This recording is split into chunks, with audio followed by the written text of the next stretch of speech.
مشاهدينا الكرام السلام عليكم ورحمة الله تعالى وبركاته ومرحبا بكم من جديد على قناتنا لو موند دو فلو. درسنا اليوم لا فامي إلاجي العائلة الموسعة. تكلمنا في الدرس الفارط عن العائلة المقربة وقلنا تتكون من جد والجدة والأب والأم والأبناء.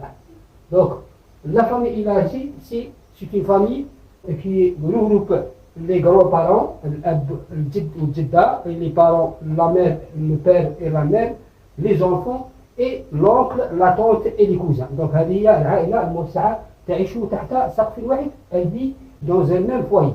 Bon. Commençons par l'oncle. نبدأ بالoncle. L'oncle c'est العم أو الخال. العم أو الخال c'est le frère du père ou de la mère. هو أخو الأب أو أخو الأم. La tante العمة أو الخالة c'est la sœur du père أخت الأب أو أخت الأم تسمى tante. L'oncle paternel le frère du père. Le frère du père معناها عمك. oncle maternel هو أخو الأم معناها الخال هو الخال. l'oncle maternel c'est le frère de la mère. La tante paternelle c'est la sœur du père. Donc il y a l'amma, c'est la sœur du père, l'amma.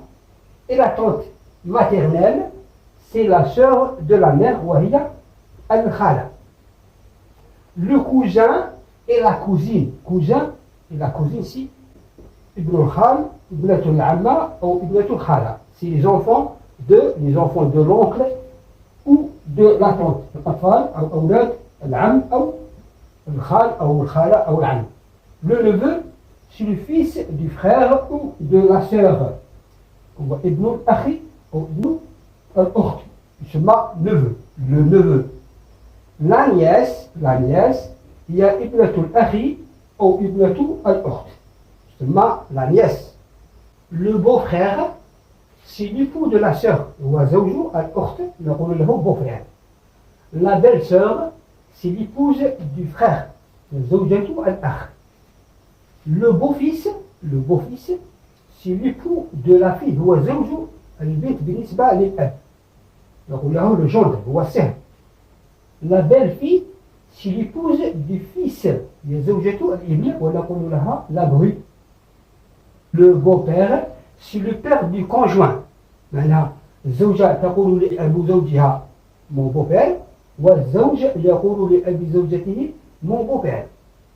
La belle-mère, la mère du conjoint. C'est la mère du conjoint.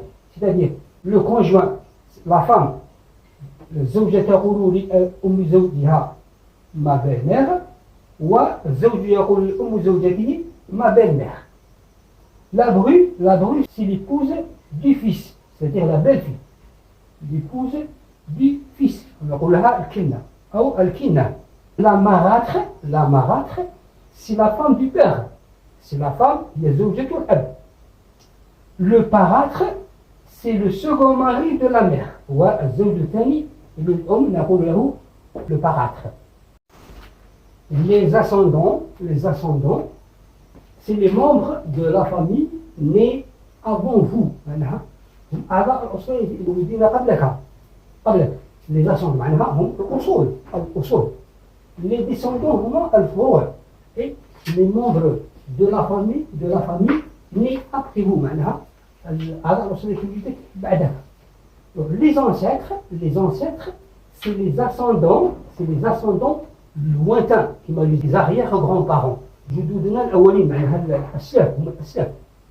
Les aïeuls ce sont les ascendants proches. Les ascendants معناها les membres de famille nés après vous mais sont très proches. Les grands-parents هما الجد والجدة ce sont des ascendants proches. Ce sont les aïeuls, الأجداد. Orphelin c'est une personne qui a perdu ses parents. Et celle الذي يفقد والديه أو أحد من والديه ou bien l'un d'eux, le père ou la mère. يعني يسمى orphelin معناها يتيم. Bon, l'orphelin c'est la personne qui perd son père. الذي يفقد أباه نقول أنه c'est un orphelin de père. الشخص الذي يفقد أمه نقول orphelin de mère. Orphelin de père, orphelin de mère. Veuf ou bien veuve pour le masculin بالنسبة للراجل وveuve بالنسبة للمرأة التي تفقد زوجها. Personne dont le conjoint est décédé. La personne dont le conjoint est décédé. معناها الزوج إذا فقد زوجته نقول إنه c'est un veuf. والزوجة التي تفقد زوجها نقول إنها veuve. أرملة وأرملة. célibataire معناها أعزب أو عزباء. personne qui n'est pas marié. شخص غير متزوج. وهكذا أعزائنا المشاهدين نأتي إلى نهاية هذا الدرس. فأرجو أنكم قد استفدتم وفي الختام لا تنسوا دعم قناتنا بالاشتراك بها ومشاركة هذا الفيديو حتى تعم الفائدة. والسلام عليكم ورحمة الله تعالى وبركاته وإلى لقاء في درس آخر إن شاء الله.